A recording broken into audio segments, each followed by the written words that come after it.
Assalamualaikum warahmatullahi wabarakatuh. Berjumpa lagi dengan saya dalam channel Tabrani Education. Nah, pada video sebelumnya saya sudah membahas tentang regresi moderasi data primer dengan SPSS, yaitu yang part satunya tentang input data. Nah, ini merupakan video lanjutan, yaitu yang part 2-nya, uji validitas dan uji reliabilitas regresi moderasi data primer dengan SPSS. Nah, ini merupakan bagannya teman-teman, ataupun kerangkanya. Pada part 1 juga sudah saya bahas ini. Nah, kemudian kita akan melakukan uji validitas. Ada dua cara untuk melihat data kita valid ataupun tidak. Yang pertama, jika R hitung lebih besar dari R tabel maka valid. Jika R hitung lebih kecil daripada R tabel maka tidak valid. Ini secara singkatnya teman-teman. Atau jika signifikan lebih kecil 0,05 maka valid. Atau jika nilai signifikan lebih besar 0,05 maka tidak valid. Nah, di sini yang pertama ini jika R hitung lebih besar daripada R tabel. Nah, untuk menentukan R tabel, nah teman-teman bisa download saja di Google tentang R tabel. Nah, rumusnya adalah N dikurang 2. N ini adalah sampel teman-teman. Sampel saya di sini ada 92. Berarti 92 dikurang 2. Ini dia 90 berarti teman-teman. Kita pakai taraf signifikan dua arah yang 0,05. Berarti ini dia 0,2050. Nah, ini dia teman-teman ya. Jadi caranya seperti itu. Nah, langsung saja teman-teman. Nah, ini data yang saya input pada part satunya. Kemudian kita pilih analis, regression, co-regression. Ini teman ya. Setelah tadi correlate, bivariate. Nah, kita masukkan X1.1, X1.2, X1.3 sampai X1. Karena X1 ini adalah total daripada ketiga indikator ini. Kemudian kita oke. Nah, ini dia teman-teman tabelnya. Yang dikatakan nilai R hitung yang di atas ini 0,877, 0,854, 0,840 adalah nilai R hitung teman-teman. Nah, rumusnya jika R hitung lebih besar R tabel maka valid. R tabelnya 0,2050.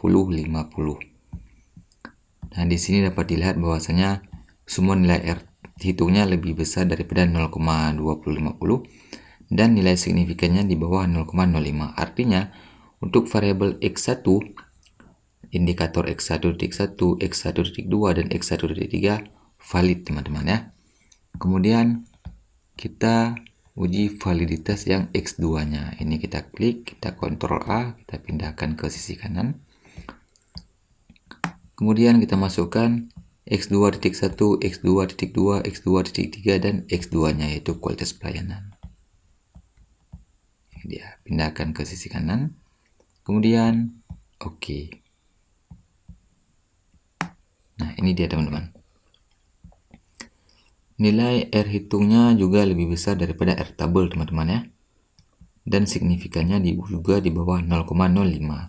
Artinya X2.1, X2.2 dan X2.3 valid teman-teman. Selanjutnya validitas untuk variabel Y teman-teman. Nah, variabel Y ini dia. Pindahkan ke sisi kanan, kemudian oke. Ini dia teman-teman. Di sini juga dapat dilihat nilai R hitungnya lebih besar daripada nilai R tabel teman-teman. Dan signifikannya juga di bawah 0,05. Artinya indikator Y.1, Y.2 dan Y.3 valid teman-teman. Nah, ketika semua data kita sudah valid, maka langkah selanjutnya kita akan melakukan uji reliabilitas. Ketentuannya ini teman-teman, nilai Cron4 alpha harus lebih besar 0,60 baru bisa dikatakan variabel kita reliable teman-teman. Langsung saja ke tutorialnya. Pilih analis, pilih scale dan reliability analysis. Nah, yang kita masukkan indikatornya saja, teman-teman. Yang pertama kita masukkan indikator variabel X1-nya. Kemudian, oke. Ini dia, teman-teman. Nilai Cronbach alpha-nya. Ini dia. Nilainya 0,819. Lebih besar daripada 0,6. Artinya, variabel X1 reliable. Kemudian, kita uji reliabilitas yang X2-nya. Ini kita pindahkan. Kemudian, kita masukkan indikator X2. Kemudian, oke. Ini dia, teman-teman. Nilai Cronbach alpha untuk X2 0,851. Juga lebih besar daripada 0,6. Artinya, variabel X2 reliable. Kemudian, baru kita uji reliabilitas untuk variabel Y, teman-teman. Masukkan indikator variabel Y ke sisi kanan. Kemudian, oke. Ini dia, teman-teman. Nilainya adalah 0,769. Lebih besar daripada 0,60. Artinya, variabel Y kita juga reliable, teman-teman. Nah, lantas penggunaan X1 kali X2 ini akan kita gunakan ketika nanti pengujian regresinya, teman-teman. Nah, sampai di sini, variabel X1, X2, dan variabel Y-nya semua sudah valid dan sudah reliable, teman-teman. Maka langkah selanjutnya yang harus kita lakukan adalah uji asumsi klasik. Nah, untuk uji asumsi klasik akan saya bahas pada video lanjutannya. Wassalamualaikum warahmatullahi wabarakatuh.